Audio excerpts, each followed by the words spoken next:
आपल्या birth chart प्रमाणे extra marital affairs आपल्याला कसे कळू शकतात त्याबद्दल आपण बोलणार आहोत. तर शुक्र जो ग्रह आहे तो जो ग्रह आपल्या रोमांस आणि लव्ह लाईफ दाखवतो. ओके, म्हणजे आपलं मॅरेजचं पण लव्ह मॅरेज होणार आहे, अरेंज मॅरेज होणार आहे, वगैरे वगैरे सगळ्या गोष्टी असतात. पण त्यातल्या त्यात एक्स्ट्रा मॅरिटल अफेअर्स आपल्या समाजाच्या विरुद्ध आहे.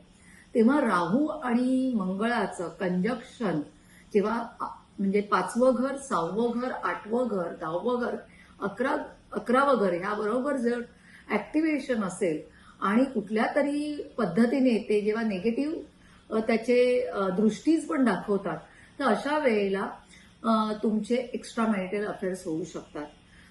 दुसरी इथे गोष्ट हे मला करायची की राहू जो असतो तो समाजाच्या विरुद्ध जाऊन बगावत म्हणतो आपण ज्याला, तसं करून तो लग्न करतो. म्हणजे एखाद्या वाईट बाई बरोबर पण किंवा ती स्त्री पण असेल तर वाईट पुरुषाच्या नादाला लागून पण ती एक्स्ट्रा मॅरिटल अफेअर्स करू शकते.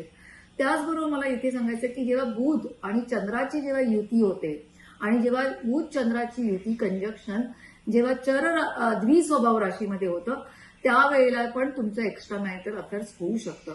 त्याचबरोबर मग महादशा, अंतरा, तुमच्या प्रतिअंतरा ह्याही बघाव्या लागतात.